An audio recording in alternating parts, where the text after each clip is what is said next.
Queridos televidentes, muy buenas noches. Bienvenidos al programa 2000 años después.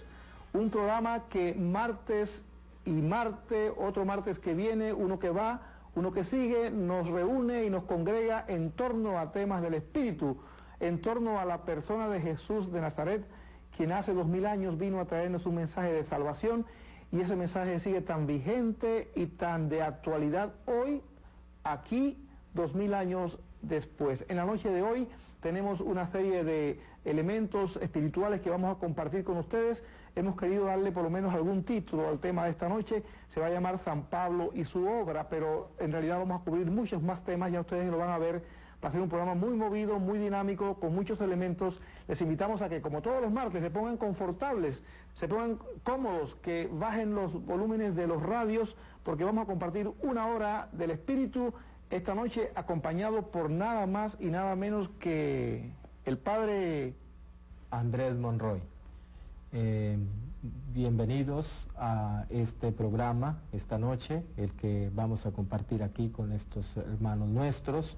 Hablaremos de diversos temas, como lo ha dicho aquí Luis, y enfrentaremos también algún desafío que nos va a presentar esta semana el hermano Emilio Mazariegos, que va a estar en la Arquidiócesis de Panamá, compartiendo su experiencia de pastoral juvenil. Para tal efecto, esta noche está también aquí con nosotros el joven Ronald, que va a ser el organizador de estos acontecimientos, de estos encuentros con el hermano Mazariegos. Bienvenido, Ronald, a 2000 años después. Muchas gracias por la bienvenida y por la oportunidad que nos brindan para presentar a todo el público que nos observa la actividad que la Librería de San Pablo está organizando. La Sociedad de San Pablo, desde que llegó a Panamá, ha tenido un fuerte compromiso con los jóvenes, porque precisamente son el futuro de la sociedad, son los que prácticamente van a generar una nueva forma de pensar, una nueva forma de vida. Nuestro compromiso entonces va también por ese lado, en la formación de valores. Como ya lo decía el padre Andrés, el hermano Mazariegos, hermano Emilio Mazariegos, es español. Tiene más de 30 años de experiencia en el campo de la pastoral juvenil. Parte de las actividades entonces de la provincia paulina de Colombia, Ecuador, Panamá y Costa Rica es organizar esta actividad, traer a un escritor nuestro y que comparta su experiencia de viva voz, porque una cosa es mostrar un librito de él que tiene mucha llegada, pero no es lo mismo que tenerlo de frente, en presencia, y que él comunique su experiencia de viva voz, de palabra, a todas las personas. Claro que sí. Ronald, antes de preguntarte algo más sobre el hermano Mazariegos, quiero decir que también está con nosotros esta noche Salvador.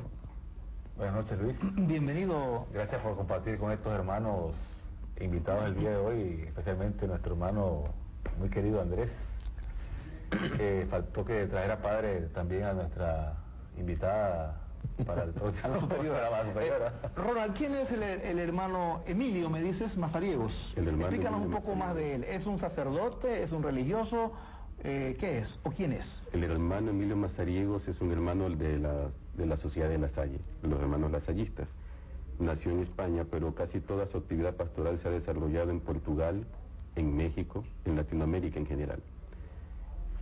Como es conocido, los hermanos de La Salle tienen como carisma principal la educación, precisamente de las generaciones jóvenes, de niños y de adolescentes. Él ha pasado toda su vida en ese campo, tiene una amplia experiencia en el contacto con los jóvenes, en enseñarles espiritualidad, a crecer en su vida interior. El hermano Mazariegos es una persona un poco muy centrada en lo que él quiere comunicar. Sus textos, todos sus libros que hemos tenido como muestra aquí, tienen precisamente esa orientación, mostrarles un camino a los jóvenes de manera que puedan tener elementos de discernimiento para su vida. Entonces, aprovechando la profusión de sus libros, lo conocido que es en todo el mundo de habla hispana, decidimos a nivel de congregación traerlo para que dé unas charlitas aquí, dicho muy sencillamente. Básicamente son 3 charlas que se van a realizar el día 9, 10 y 11 de octubre de esta misma semana. Primero se va a encontrar con todos los líderes de grupos juveniles de Panamá, el día 9. El día 10 va a dar una charla a lo que son profesores de religión y ética de los establecimientos particulares y públicos de Panamá, los establecimientos de educación. Y el día 11 tiene una charla mucho más particular con los agentes de pastoral directa de aquí de Panamá. Así que las personas que quieran, los jóvenes que quieran participar de estas charlas, ¿qué tienen que hacer? Simplemente tienen que acercarse el día 9-10, básicamente sería precisamente el día 9 de octubre, una charla mucho más abierta y mucho más ágil para ellos, a las 6 de la tarde en el Salón Marcos Gregorio Magrad del Arzobispado, de la Curia Arzobispal. Se está cobrando, se está pidiendo una donación simbólica de $1, porque se va a dar un folder con las notas y con un escrito de él, para que puedan participar mucho más interactivamente de la conferencia del hermano. Muy bien, padre, tengo entendido que también lo tendremos acá en 2000 años después. Sí, si Dios quiere, va a participar también en un programa entrevistado por Luis.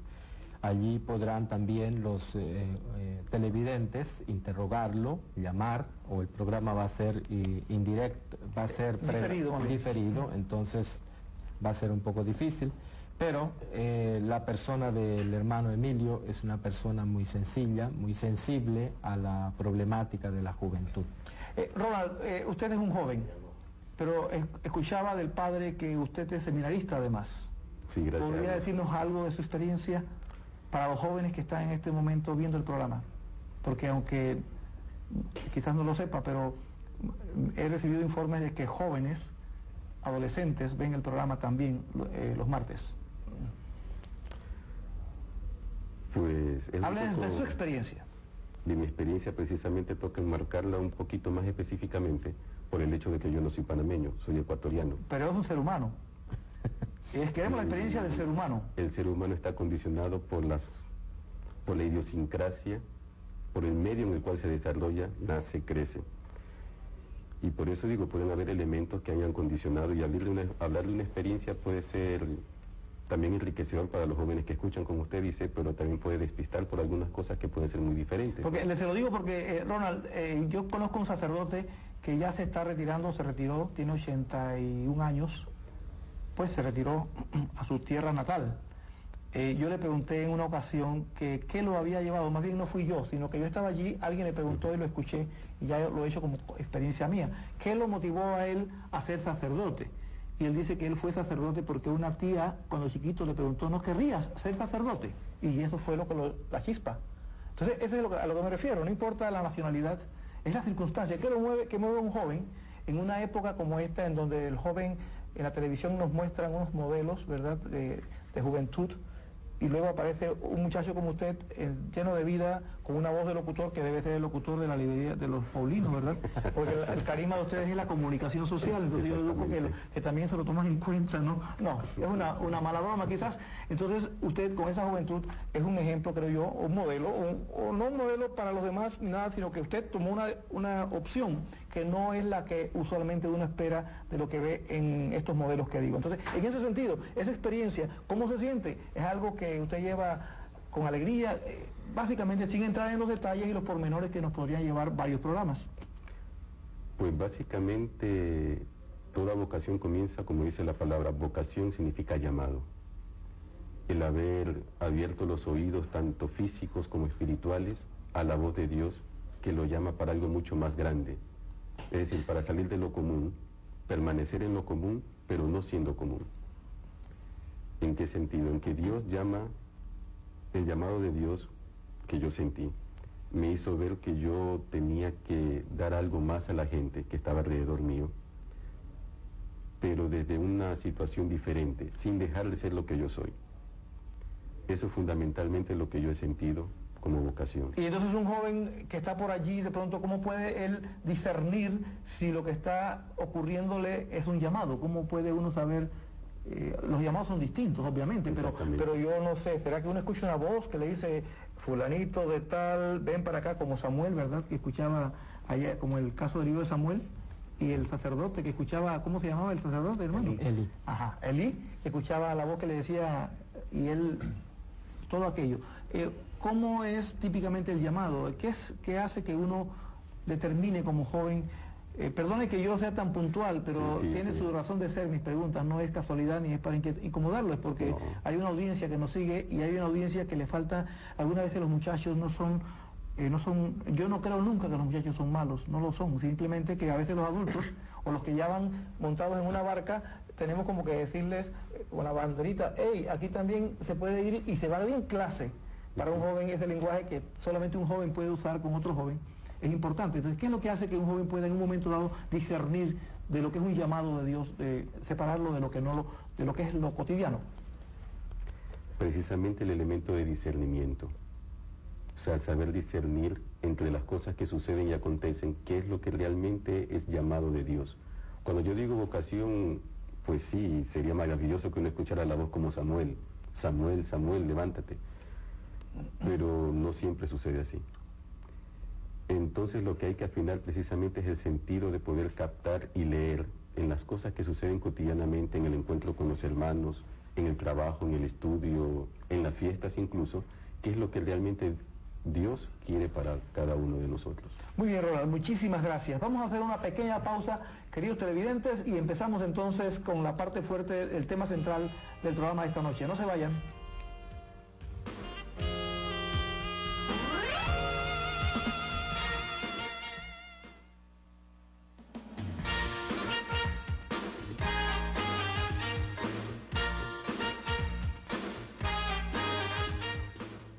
Aquí estamos de vuelta, queridos televidentes, en el segundo segmento del programa de esta noche, 2000 años después. En este instante se nos ha sumado al grupo, pues nada más y nada menos que el siempre alegre Roquel. Cuando no viene por aquí me tiran piedras en la calle, que qué es lo que pasa, que yo soy un cruel, que soy un tirano, que qué es lo que está pasando, que tú eres el hombre que contesta, dice, ta, ta, ta, y hace ritmo con la canción de la pista del programa de esta noche. Así que bienvenido, Roquel, al programa 2000 años después.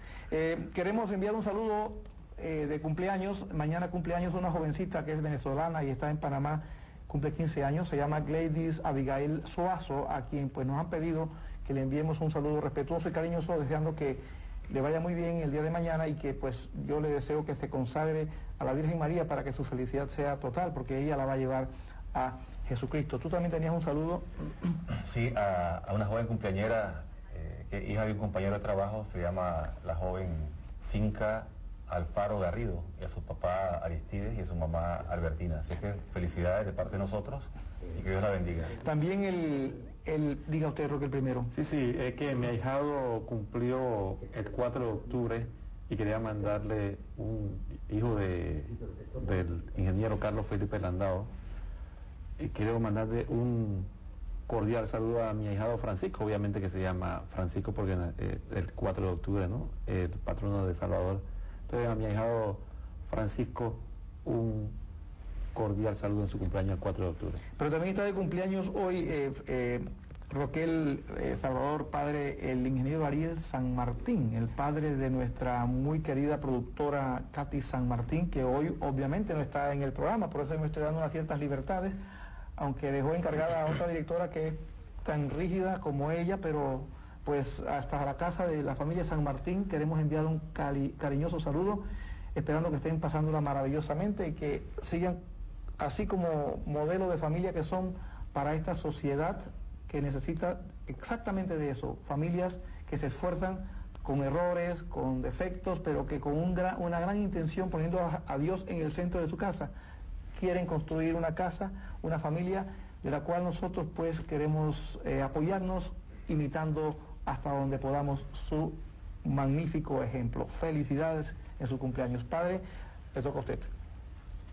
Bueno, yo quisiera aprovechar la oportunidad para referirme a la obra de San Pablo que estamos realizando, de la librería San Pablo. Nosotros cumplimos este año 10 años de presencia en Panamá, con una excelente presentación, remodelación, con mejores servicios, con todas nuestras publicaciones periódicas, el misal mensual, la hojita dominical, la revista Vida Pastoral, los subsidios de Lección Divina, todos estos instrumentos para hacer de la librería verdaderamente un lugar de comunicación, un lugar de encuentro para todos los católicos panameños. No se puede decir ahora que no se consiguen los subsidios, los materiales, las hojas, los folletos que ilustren la vida cristiana de todos los católicos panameños, de todas las personas que, como decía el Papa Juan XXIII, personas de buena voluntad que quieren siempre buscar al Señor. La Librería San Pablo es una obra no solamente de la Sociedad de San Pablo, sino una obra de la Iglesia Católica Panameña, que está precisamente dentro del marco pastoral de la arquidiócesis y que sirve a todos los intereses de la evangelización en todos los lugares. Nuestras publicaciones responden a niveles diversos de personas que se acercan a la librería, desde las personas que quieren leer los clásicos de la vida cristiana, como Santa Teresa, como San Juan de la Cruz, como estos libros, así obras clásicas que son un tanto difíciles de entender, hasta los pequeños catecismos para los niños que quieren también acceder a la vida cristiana. Padre, y en la época de la tecnología, en la era de la computadora, me he enterado de que en la Librería San Pablo, por ejemplo, nosotros tenemos nuestras Biblias, la Biblia de Jerusalén, que es la que utilizamos casi todos acá en Semper Gaudens. Tengo entendido que también, mejor dicho, estoy seguro porque lo vi, tienen esta Biblia en un disco compacto para computadora. Explíquenos un poco. Tenemos las ediciones de Biblia en distintos modelos en CD-ROM, accesible a la computadora, pero depende muchísimo del uso que se dé de estos textos. Para algunas personas es muy fácil tener la Biblia en el CD-ROM, para otras no, prefieren el texto escrito. Pero de todas formas tenemos los libros en distintos soportes. También tenemos en video muchos materiales, documentales bíblicos. En audio tenemos algunos personajes de la Biblia, narraciones de tipo teatral que ilustran perfectamente una clase, que ilustran perfectamente una conferencia y que ayudan muchísimo a que la enseñanza, que la pedagogía sea mucho más dinámica. Y este material que ha de ser muy valioso porque lo veo que lo tiene ahí entre sus manos desde el principio del programa.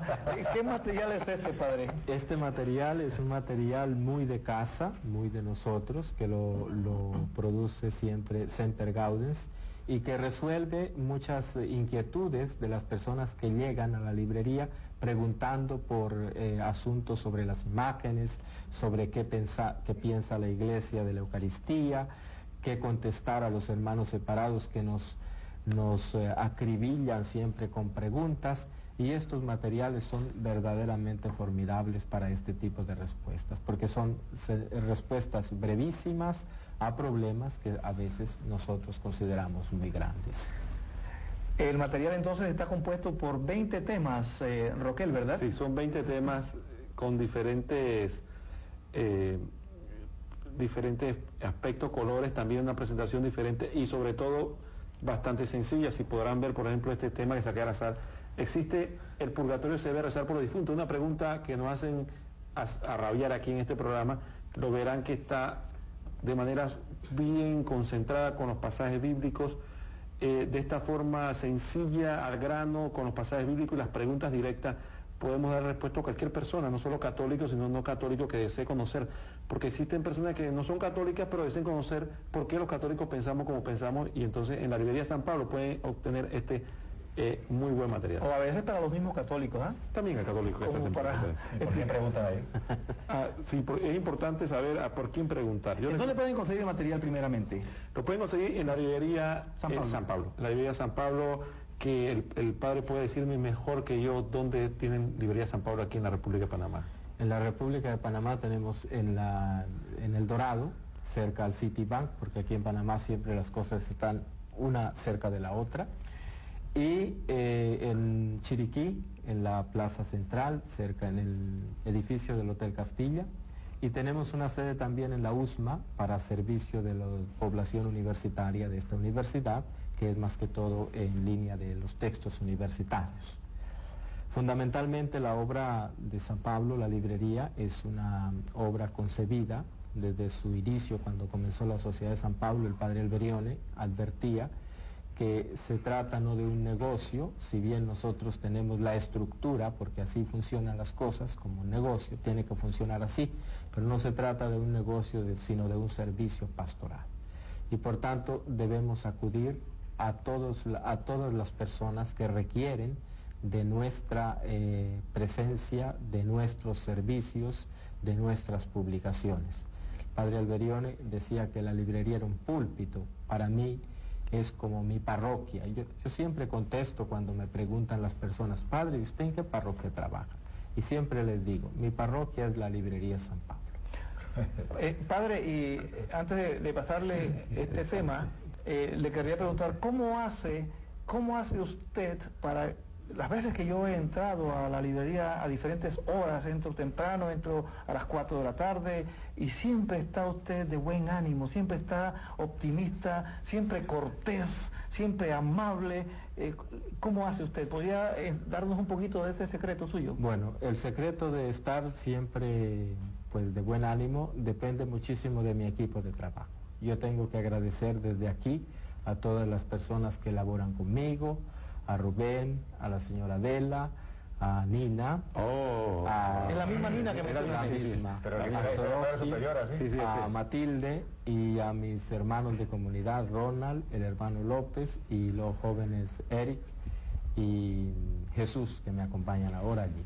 Quiere decir que es cuestión de hacerse amigo de ellos para que uno tenga ese buen ánimo. Es muy importante en el trabajo siempre poder trabajar, proyectar una imagen de equipo, una imagen de solidaridad entre nosotros. Nosotros no somos simplemente asalariados allí, sino todos somos apóstoles. Es decir, estas personas que están con nosotros ejercen un ministerio apostólico. Tratamos siempre de cultivar eso, cultivar una sana amistad, una cordialidad con las personas. A veces las personas llegan un poco malhumoradas, las señoras llegan un poco, a veces sí, un poco nerviosas, y hay que tener un poco de paciencia, salir al encuentro, que es lo que necesitan. Cuando ya se enteran de que es una librería, se respira un aire distinto, que no es lo mismo que el banco, que no es lo mismo que el supermercado, que no es lo mismo que la oficina. Entonces muchas personas cambian verdaderamente de semblante, cambian de opinión y se van felices y contentos. Yo creo que el padre también, hay dos cosas que el padre ha dejado por fuera por humildad. Una definitivamente es su hermosa espiritualidad, su oración, que nadie puede mantener una sonrisa en los labios dentro de las dificultades y dentro de los avatares de la vida si no tiene a Dios de su lado.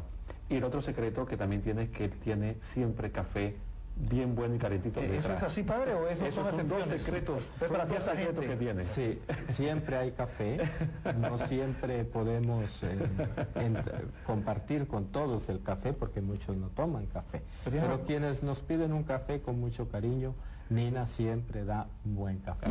Y si no se lo piden, se lo perdieron. Se lo perdieron. Allí siempre. Muy bien, padre, háblenos de este libro, que usted me habló de 10 de estos libros. ¿Y qué piensa hacer con esos libros esta noche? Este libro va a ser el libro obsequio de esta noche para los televidentes. ¿O va a ser uno de los libros? Uno de los libros de obsequio para los televidentes que llamen. Para los 10 primeros televidentes que llamen esta noche al 232-8100 a partir de este momento. ¿Dije bien el teléfono? 232-8100.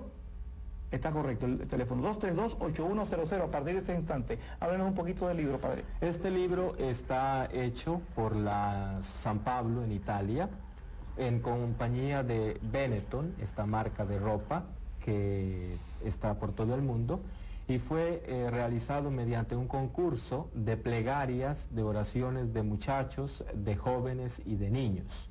De hecho, hay aquí plegarias, oraciones de muchachos de Italia, de Francia, de Alemania, de América Latina y incluso algunos de Filipinas.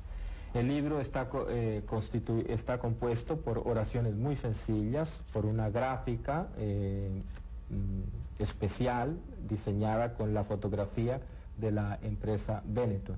Es un libro realmente pensado para muchachos, no es un devocionario común y corriente para personas que estamos acostumbrados o que están acostumbradas a a un tipo de devoción particular. Es un libro que trae su aspecto interesante para la juventud, que se comporta de alguna manera distinto de las personas que oramos y que oran en un esquema tradicional.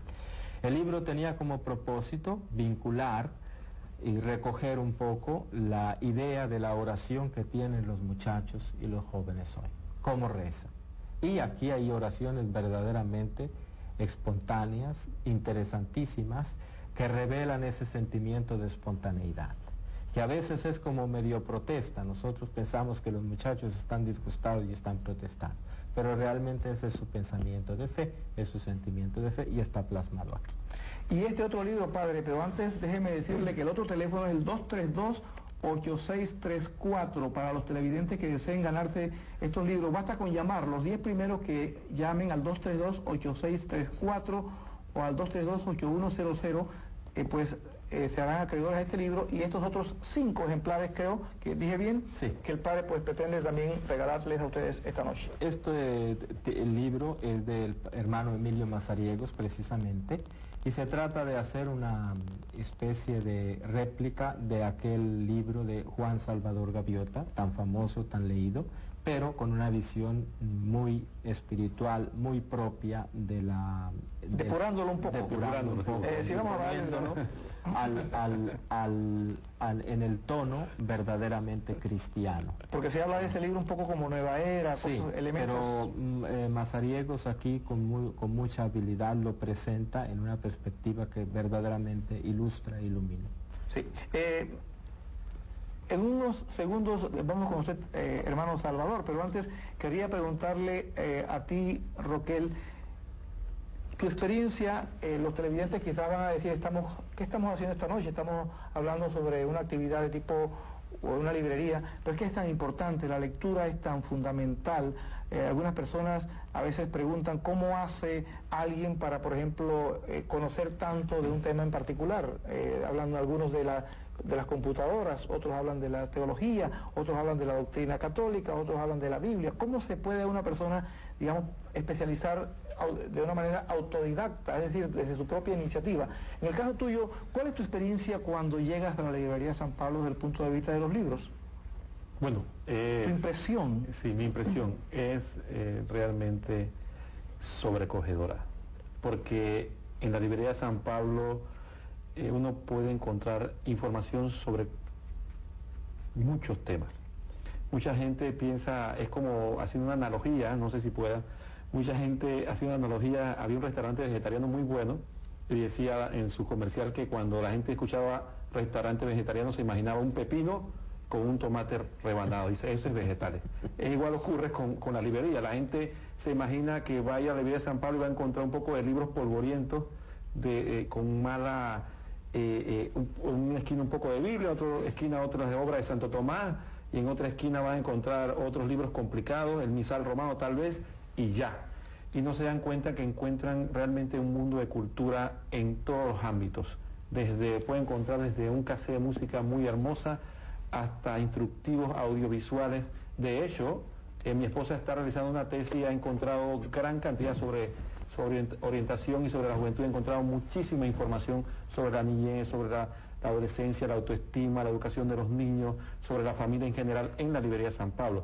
Encontrará también una gran tecnología. Por ejemplo, me llamó mucho la atención que el padre, claro, por el tiempo pasó de largo, pero es un gran avance tecnológico y una gran ventaja para cualquier catequista, cualquier persona, que ya la computadora es de uso común para nuestros niños, para nuestros adolescentes, que tenga la Biblia en disco compacto, que también tenga, por ejemplo, los cuentos. Vi también que los cuentos infantiles están en disco compacto. Mi hijo, que tiene 2 años, ya sabe mover el ratón, ya sabe escribir y borrar, ya sabe lo que es un monitor, un ratón, y lo que es el CPU de la computadora. Ya para los niños, para nuestros jóvenes, la computadora va a ser algo normal. Para nosotros ya medio dinosaurio, todavía utilizamos el material, la Biblia, y la citamos por capítulos y versículos. Llegará el día que para los muchachos será lo más común tener el CD, tendré tal vez una laptop pequeña, la sacan y empiezan a buscar ahí, a sacarla, a proyectarla, quién sabe cómo. Habrá fotografías para ese entonces, Sí. quizás que de los tiempos bíblicos y cosas así. Y entonces, pero realmente muchas veces corremos el riesgo de creer como que el cristianismo se ha quedado atrás, como que nosotros no hemos salido de los papiros y no hemos salido de la época esa de San Pablo, que el pobre tenía que memorizar no sé cuántos pasajes bíblicos para poder citarlos, y no hemos dado cuenta que realmente, gracias al apostolado de los paulinos, hemos entrado al siglo XXI con pie derecho, con toda una gama de traer a Jesucristo 2000 años después. Sí, Roquel, alguien me contó una pequeña infidencia de que, por ejemplo, en una ocasión tu bebé de 3 años estaba con la Biblia en la mano y con el dedo así, hablando en voz alta, presumimos que predicando, ¿verdad? Salvador. Protestando. O protestando. Pues, habría que preguntar a quién miraba, ¿verdad? Salvador, ¿podrías hablarnos un poco de la celebración de San Francisco de Asís? Sí, bueno, no podemos desenmarcar a San Francisco de Asís en esta época, ya que es un santo muy conocido. Y casualmente este libro, que se llama Escritos de San Francisco de Asís, o sea, toda la vida, biografía y todo, pues lo compré en la librería de San Pablo, ¿no? Igual que mi Biblia, que está acá. Esta es la factura todavía, padre mío, para que lo vea. Si la pagaste. Ah, bueno. Así que la declaró. Declarada, ¿no? No fue sustraída. No te van a hacer ningún descuento, Salvador, continúa. San Francisco nace allá en el año 1186, perdón, 186, y muere en el año 1226. San Francisco funda, como conocemos, la orden franciscana, los frailes. La segunda orden es compuesta por las clarisas, y en el año 1221 funda la tercera orden a la cual yo pertenezco, o sea, muchos, digamos, estamos hablando como de 300 años antes de que se revelara el tristemente célebre amigo. San Francisco, pues su obra consiste en un seguimiento a Cristo, abandonar todo en pos de Cristo, y bueno, hasta en la actualidad la orden franciscana es la más grande que hay en el mundo, sumando lo que son clarisas, frailes y seglares. Yo creo que cualquier persona que desea seguir a Cristo, siguiendo el camino franciscano, pues tiene un buen ejemplo en San Francisco de Asís, y aprovecho para enviar un saludo a todos mis hermanos franciscanos de las comunidades de Panamá y de todo el mundo, pues ya que San Francisco es un digno ejemplo a seguir. Era poeta. San Francisco es tan así de que su escritura, todo lo que son escribe muchos salmos, hay muchos escritos, fueron tratados según la literatura italiana como algo nuevo. O sea, San Francisco impulsa lo que le llaman el dolce estilo nuevo, o sea, algo nuevo en la literatura, ¿no? Aparte de su espiritualidad, también la parte poética es importante leerla, como todas sus reglas y demás consejos que nos da a los fieles y a todas las personas que habitamos en este mundo, ¿no? Si queremos recordarle a los televidentes que estos 10 primeros libros son para las 10 primeras llamadas y estos 5 siguientes libros para las 5 últimas llamadas. Ya me han dicho que estos 10 se agotaron, por lo tanto nos quedan 5 libros disponibles para las siguientes 5 llamadas. Queremos hacerle una preguntita al Padre, una consulta espiritual, Padre. En el Evangelio hay un pasaje de nuestro Señor Jesucristo donde dice que uno debe dejarlo todo, dar lo que tiene a los pobres y seguirlo a Él. En el caso, por ejemplo, de ustedes, pues lo abandonan todo, hacen votos de obediencia, de pobreza y de castidad. Nosotros que no hemos adoptado o no hemos optado por esa vocación, porque no es nuestra, la nuestra es la de pues, vivir en el mundo como laicos, como esposos, como esposas las mujeres, haciendo familia. ¿Cómo podemos enmarcar, cómo podemos hacer aterrizar en nuestra vida el dejarlo todo y seguir el Evangelio si no podemos dejarlo todo? Porque dejarlo todo significaría pues nuestros automóviles venderlos y darlos a los pobres, nuestras casas dejarlas, venderlas y darlas a los pobres, nuestra ropa, quedarnos casi con nada. ¿Cómo podemos hacer aterrizar en nuestras vidas esa frase del Evangelio, o es que acaso no podemos hacer eso desde nuestra perspectiva de laicos? Yo pienso que para un laico, igual que para un religioso, para un sacerdote, el dejarlo todo tiene que ser más que un dejar cosas, una forma mentis, es decir, un concepto de la vida. de que las cosas que tenemos son para nuestro uso y que en ningún momento las cosas se convierten en el fin de nuestra vida. Nosotros no estamos aquí para fabricar dinero, no estamos aquí para fabricar cosas para el consumo, no somos una máquina de producción del consumo, sino que el hombre es una persona que tiene que desarrollarse a propósito de las cosas que tiene disponibles para su vida, a propósito de los medios que el Señor ha puesto en sus manos. Así que un hombre rico puede perfectamente desarrollar su personalidad cristiana, lo mismo que lo puede hacer un hombre pobre. Aquí no se trata de establecer un conflicto entre pobres y ricos, sino de que la persona mire a su propia persona y desarrolle su personalidad cristiana en el medio en el que se encuentra. El Papa Juan Pablo II puede ser perfectamente un pobre, y es un pobre en este momento, un hombre sufriente. Alguna persona me decía, un joven taxista me decía un día, me reclamaba, porque el Papa estaba descansando en Castel Gandolfo, en el castillo, en el palacio de Castel Gandolfo. Y yo no contestaba a él porque no me dejaba siquiera hablar, y no quería establecer una polémica entre él, porque estábamos en dos niveles de comprensión distinta. El Papa descansa en Castel Gandolfo porque es el lugar donde descansan los papas, sencillamente. Pero no significa que el Papa viva para Castel Gandolfo, viva para el Vaticano, viva para los palacios pontificios. El Papa vive para Dios. Y lo hemos experimentado en estos días, que le vemos sufrir, que le vemos que ya es una persona totalmente agotada y terminada, y sin embargo se mantiene allí. ¿Les parece que esto es un sufrimiento, esto es una pobreza? Él podría perfectamente en este momento retirarse, irse a descansar, que ya no puede más. Y sin embargo, su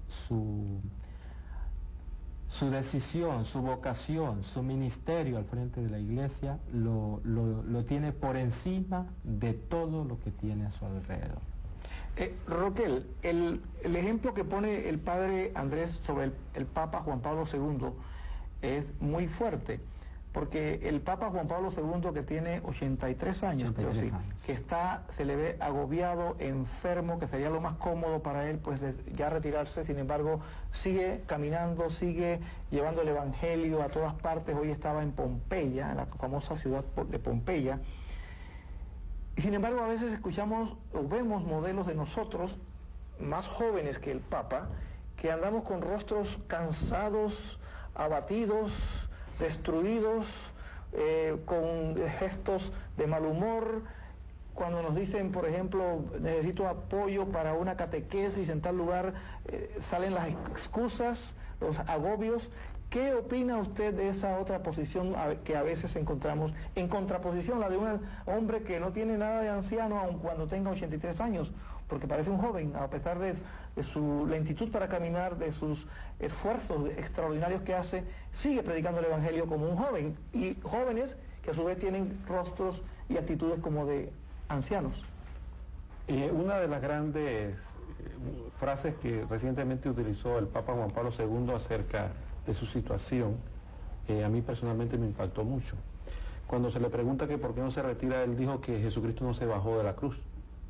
Entonces eso tiene una gran profundidad para cualquier cristiano. Lo que pasa es que tenemos que darnos cuenta, y es difícil decirlo, y a los televidentes tal vez les suene un poco hasta soberbio, pero lamentablemente las cosas del espíritu, el hombre no, la carne no la entiende.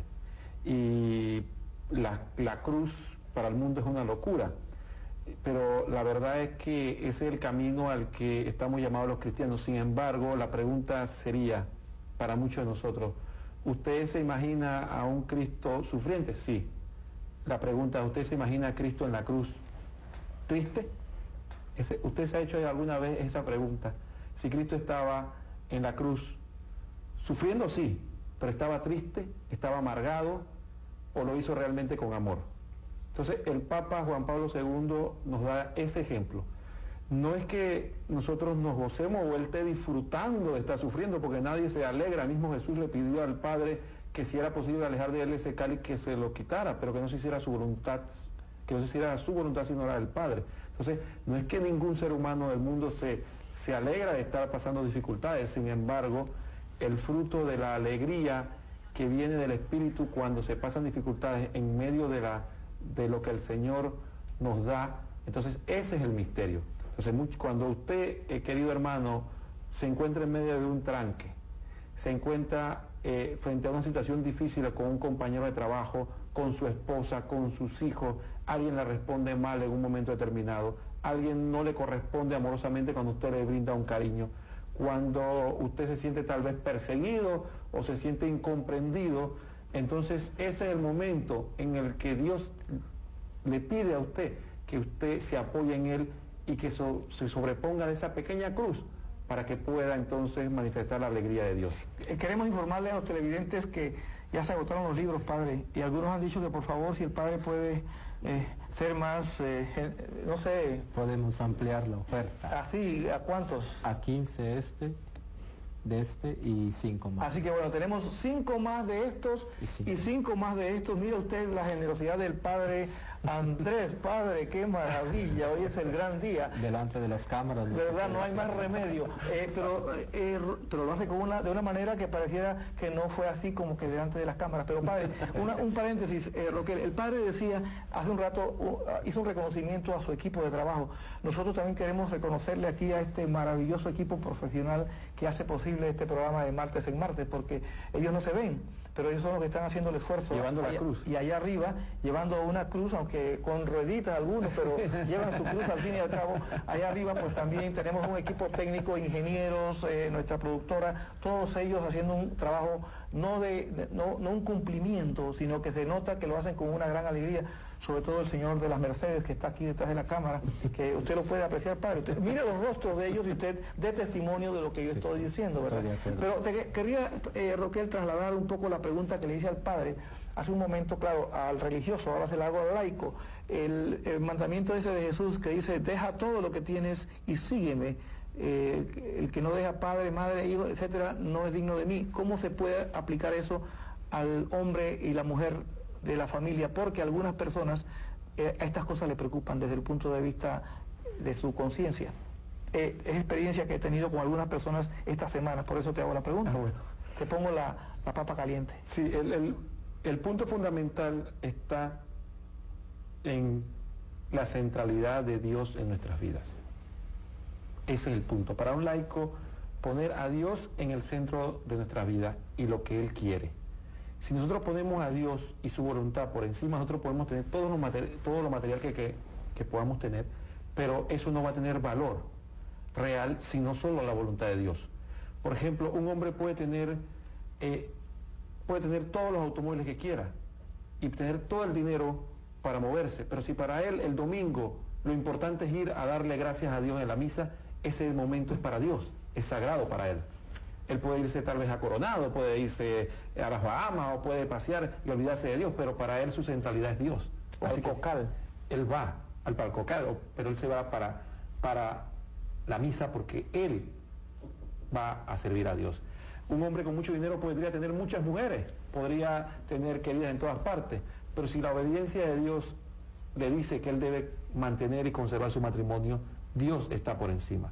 Si un hombre, por ejemplo, que tenga mucho dinero puede decir, yo puedo tener muchas casas, puedo tener muchas cosas, pero si él tiene a Dios en su corazón, él va a aprender a tener las casas que él necesita, no las casas que él puede ostentar, porque a la larga va a darse cuenta que... Quizás compartir alguna de esas casas, ¿verdad?, con alguien más. El punto está que cuando uno tiene a Dios en el centro, no importa lo que alrededor uno pueda tener, porque de hecho en lo que ocurre, la diferencia está, y eso sí es cierto, Luis, eso no, es innegable, eso lo enseña la Iglesia, que las personas que optan como el padre y como los religiosos, por dejarlo todo, el camino les es más fácil. No es que necesariamente ellos sean más perfectos, como algunas personas dicen, sino que el camino les es más fácil. Hasta el café sin azúcar toman, sí, creo.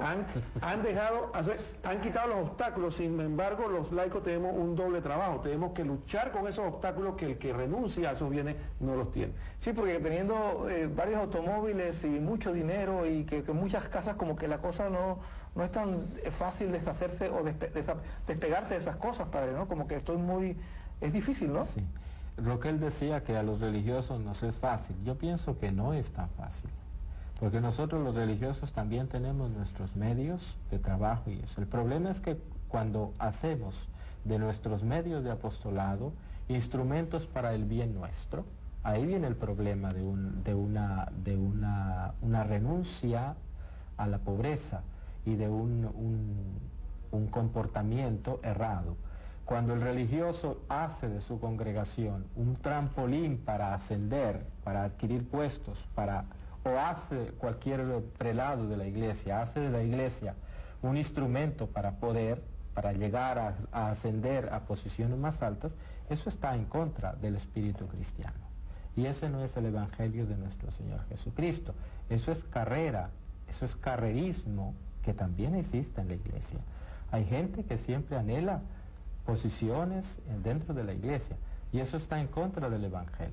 La iglesia ante todo es servicio y el servicio se conquista sirviendo, no buscando la forma de ascender. Así que no es tan fácil en el medio eclesiástico ser pobre. Hay personas en el medio eclesiástico que no son pobres y están en contra del evangelio. Mientras que hay eclesiásticos que no obstante, teniendo una gran iglesia, una gran catedral, logran vivir su pobreza. Yo tenía en Bogotá, en la Universidad Javeriana, un profesor de Sagrada Escritura, un venerable doctor de Sagrada Escritura, un hombre de una sencillez extraordinaria. Todo lo que plasmaba en su sabiduría, en la clase, lo vivía en su vida. Había que ir a la habitación de ese sacerdote, un jesuita, realmente era conmovedor como vivía. Y sin embargo era un hombre doctor en Sagrada Escritura, que en Colombia no existían en ese momento sino 2 doctores en Sagrada Escritura, y este era uno. Nunca ostentó su posición de hombre preparado, siempre se mantuvo en la sencillez. Y lo apreciaban muchísimo los obispos, lo apreciábamos nosotros los estudiantes, lo apreciaba todo el mundo, por la coherencia de vida. La coherencia de vida es lo que realmente hace que una persona sea digna de confianza y segura en su magisterio.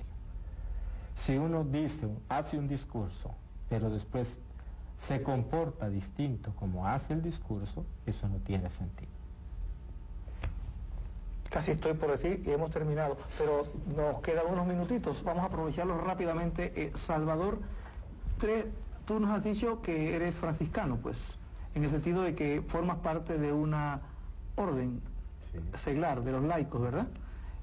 ¿Podrías decirnos brevemente 3 aspectos de la vida de San Francisco de Asís que a ti te llaman especialmente la atención?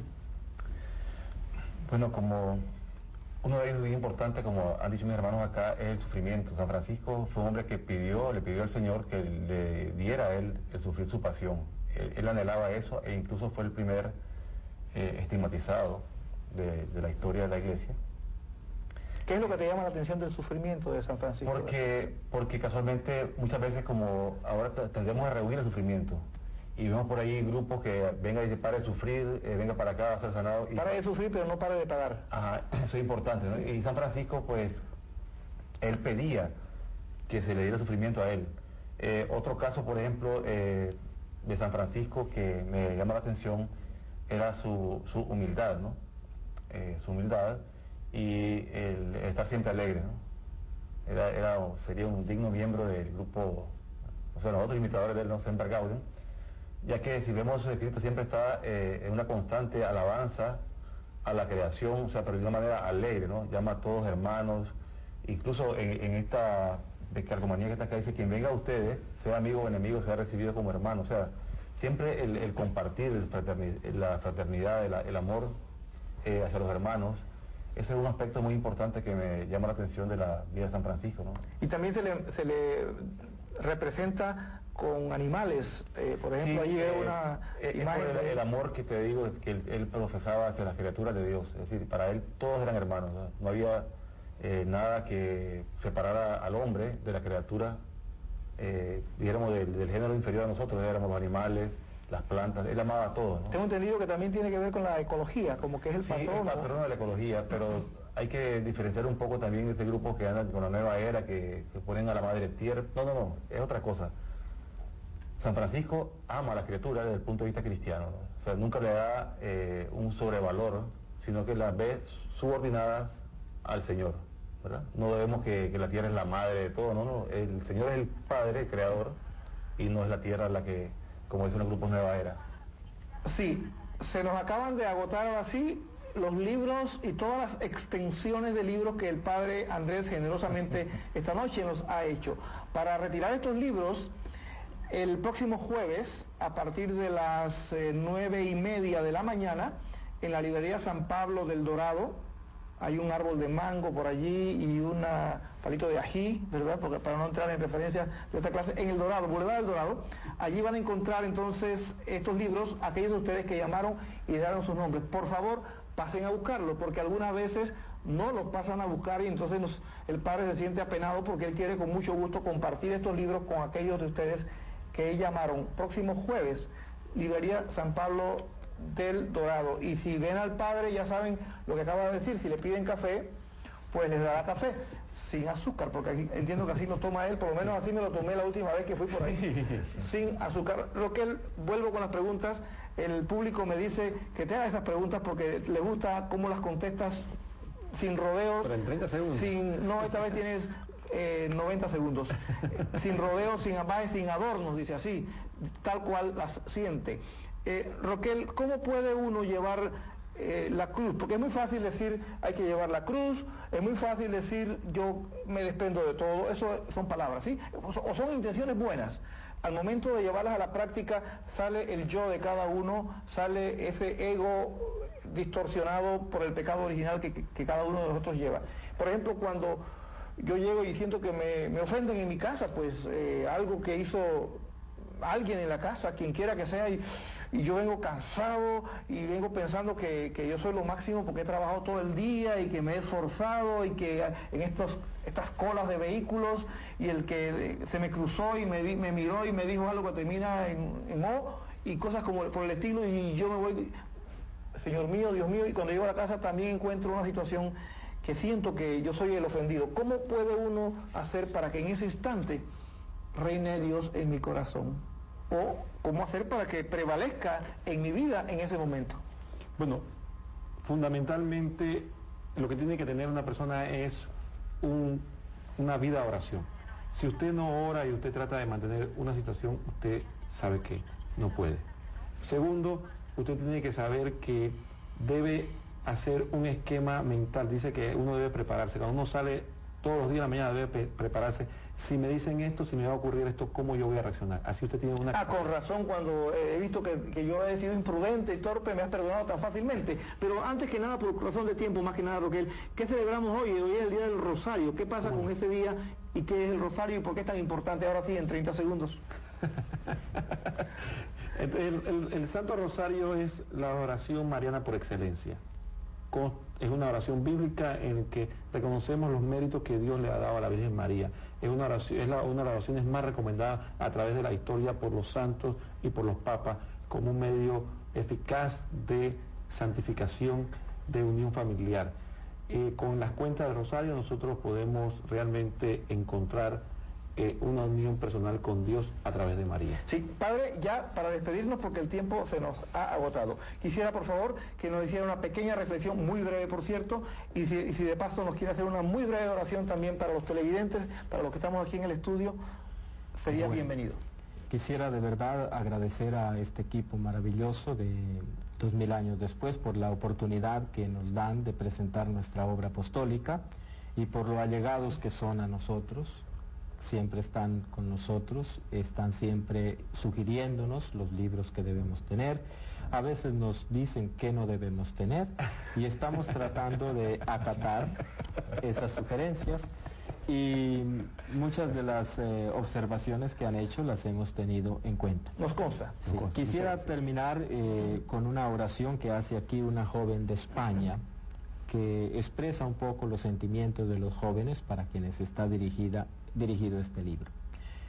Me encomiendo a ti, aunque sea un amor que no entiendo. Solo por tu palabra será eterno. Aunque sea palabra de curandero, será siempre mejor que la de los carniceros, donde abundan los villanos, las mentiras y el fango. Porque si al alma logra hablar con los ojos, puede también besar con la mirada. Queridos televidentes, estuvimos muy complacidos de estar con ustedes esta noche. Roquel, Salvador, Padre Andrés y Luis, quienes les deseamos que la Virgen María le obtenga a su Hijo Jesucristo. Para todos ustedes, una semana siempre alegres en el Señor.